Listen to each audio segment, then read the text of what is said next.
Selamat datang di Movie Corner Indonesia bersama gue Irsan 56.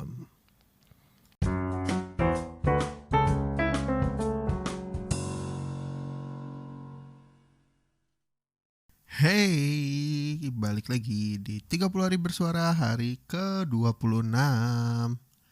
Untuk episode 26 kali ini temanya adalah kemenangan. Nah, kemenangan ini identik dengan film hero atau superhero. Kebetulan karena di Desember ini ada film superhero yang sudah ditunggu-tunggu di 2020 yaitu Wonder Woman. Langsung aja kita bahas Wonder Woman 1984. Film Wonder Woman 1984 ini adalah sequel atau lanjutan dari film Wonder Woman di tahun 2017 lalu. Dan film ini nyambung antara film pertama dan film kedua. Jadi make sure kalian udah nonton film pertamanya dulu baru nonton film yang kedua. Wonder Woman 1984 masih diperankan oleh Gal Gadot sebagai Diana Prince dan berlatar waktu di tahun 1980-an di mana kondisinya Amerika waktu itu perang dingin. Dan di film ini nggak ada hubungannya dengan Batman, Aquaman, Superman, The Flash, dan lain-lain karena kondisinya Wonder Woman belum masuk ke timeline ketika mereka bertemu dengan para pahlawan DC lainnya. Tapi ada penampilan khusus dan cukup surprise dari Linda Carter yang dulunya pernah memerankan Wonder Woman di serial televisi Wonder Woman tahun 1970-an. Balik ke sinopsis Wonder Woman 1984. Di film ini Diana Prince menyamar untuk menutupi identitas Wonder Woman-nya sebagai antropolog di Smithsonian Institute Washington DC. Dan ketika dia menjadi antropolog di institut tersebut, dia sempat mendengar kabar bahwa ada sebuah batu yang bisa mengabulkan harapan seseorang. Dengan gak sengaja dia request ke batu itu untuk bertemu dengan kekasihnya lagi, atau bisa dibilang berharap kekasihnya hidup kembali. Dan bukan cuman si Diana Prince aja yang minta, tapi partner kerjanya dia, Minerva, juga meminta sesuatu ke batu itu. Dan dia meminta ingin menjadi seperti Diana. Yang tanpa diketahui permintaannya Minerva ini terlalu luas. Dia kurang detail gitu dan si Minerva mendapatkan karisma seperti Diana dan kekuatan Wonder Woman. Dan itu cukup membuat Minerva kaget karena cultural shock yang dia alami itu akhirnya membuat dia kebingungan dan salah menggunakan tanya dan membuat dia jadi musuh di film ini. Bukan cuman si Minerva yang meminta sesuatu, tapi ternyata ada seorang pengusaha yang udah mengincar batu ini dari lama. Dia adalah Maxwell Lord, seorang pengusaha kaya di Amerika Serikat yang kondisinya waktu itu sedang pilot atau bangkrut, di ambang kehancuran lah perusahaannya. Dan dia berusaha untuk mendapatkan batu ini supaya bisa meminta kekayaan. Tapi ternyata otak pengusaha memang agak-agak unik ya. Dia ini licik, dia ingin setiap permintaan yang dia ucapkan itu bisa terkabul dengan cara dia meminta kepada batu itu supaya dia yang jadi batu yang bisa mengabulkan permintaan, dengan catatan setiap permintaan orang lain itu bisa menjadi permintaannya dia. Jadi istilahnya kalau lo minta ke dia, dia juga bisa minta satu permohonan dan pasti dikabulkan gitu. Nah, karena kelakuan dan permintaannya si Maxwell ini akhirnya membuat dunia dalam keadaan tidak stabil. Usut punya usut, ternyata batu yang bisa mengabulkan permintaan ini adalah batu yang mengabulkan permintaan dalam bentuk ilusi. Jadi bukan sebagai kebenaran yang hakiki. Ibaratnya karena ini semua ilusi, semua jadi gak stabil gitu deh. Ya lo orang kalau udah nonton pasti lo ngerti apa yang gue omongin. Lalu bagaimana akhirnya supaya Wonder Woman bisa mengembalikan keseimbangan dunia? Apakah Wonder Woman juga akan bisa mengalahkan musuh barunya? Bagaimana caranya dia melakukan itu? tonton aja di Wonder Woman 1984 di bioskop kesayangan Anda.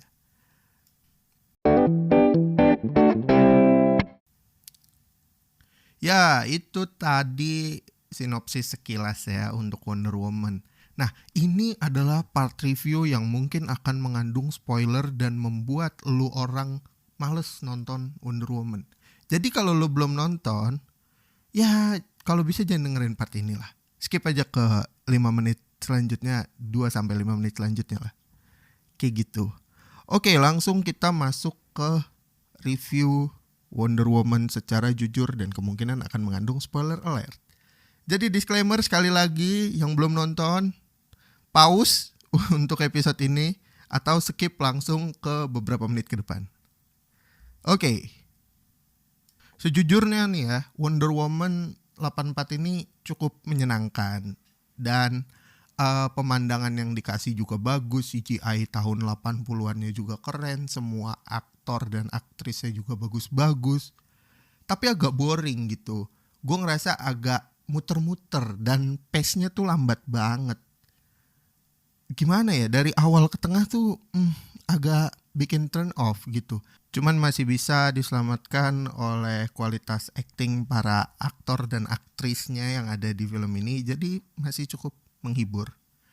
Terus dari tengah ke akhir sebenarnya udah cukup intens. Tapi yang bete-nya adalah ketika final battle. Gue gak ngerti kenapa DC akhir-akhir ini ngebikin film tuh terlalu ringan. Gue tuh ketika nonton di final battle-nya kayak, hah? Serius? Cuman gitu doang? What? Gue gitu deh. Pokoknya bikin lo turn off, sumpah. Tapi beberapa ada juga adegan epic yang keren-keren dan emosional, dan gue gak mau bikin spoiler lebih banyak. Jadi kalau bisa sih lo orang tonton aja. Oh iya, di Wonder Woman 84 ini bakalan muncul kostum Golden Eagle yang dipakai sama Asterix, salah satu pahlawan dari sukunya Diana. Dan di sini keren banget desain kostum Asterix-nya. Yang kalian lihat di poster itu adalah kostum yang akan muncul dan dipakai oleh Diana. Sumpah itu bagus banget.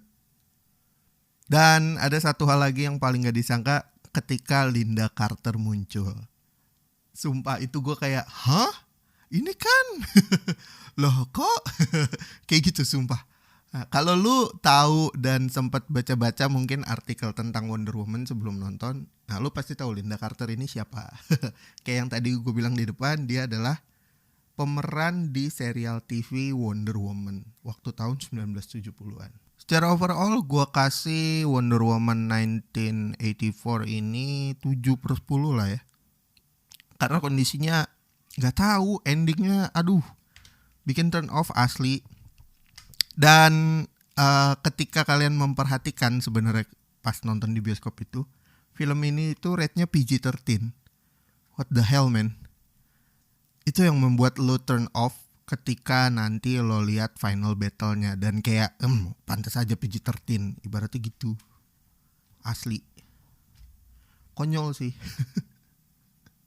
Ya segitu aja mungkin untuk reviewnya. Jangan lupa nonton Wonder Woman di bioskop kesayangan Anda.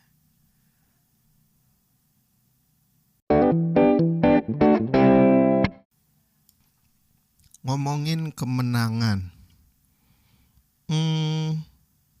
gue nggak tahu ya untuk kemenangan ini sebenarnya gue nggak punya topik secara pribadi gitu ya untuk dibahas. Tapi satu hal yang selalu gue ingat, kemenangan itu akan terjadi dan bisa terjadi ketika kita tidak berhenti untuk berusaha.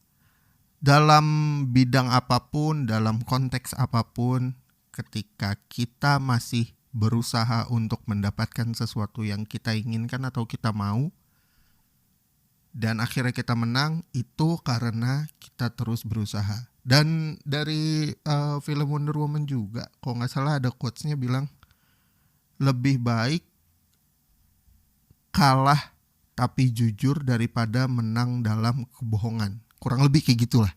Gue agak lupa detail aslinya, tapi quotes yang gue inget sih kayak gitu. Dan berhubungan juga ya dengan episode sebelumnya tentang kekalahan. Seperti yang gue ceritain di film Rush yang ada di episode sebelumnya.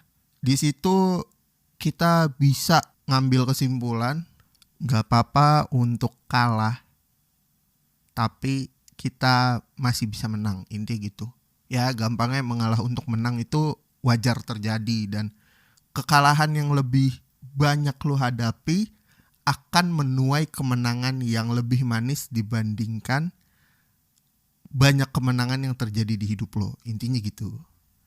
Mungkin segitu aja kali ya buat pembahasan gue tentang kemenangan. Nextnya gue mau bahas juga tentang kembali ke bioskop. Tapi mungkin bukan di episode ini, ya kalian tungguin aja lah, masih di 2020 kok. Yang mana sebenarnya itu tinggal 4 hari lagi. 5 hari lagi. Oke, see you. Terima kasih buat yang udah dengerin. Gua pamit, ciao.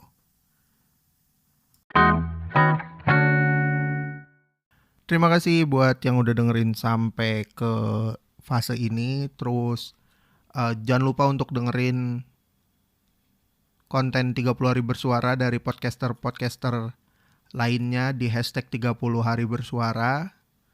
Terus follow juga IG komunitas @thepodcasters.id untuk update tentang challenge hashtag 30 hari bersuara. Lo juga bisa DM gue di IG untuk ngasih rekomendasi film. Bisa cek ke @irsan56. Atau lo mau ngobrol-ngobrol, bisa juga ke DM itu, karena gue lebih fast respon di IG. So, itu aja mungkin untuk bahasan kita di episode kali ini. Sampai ketemu di episode selanjutnya. Gue Irsan56 pamit. Ciao.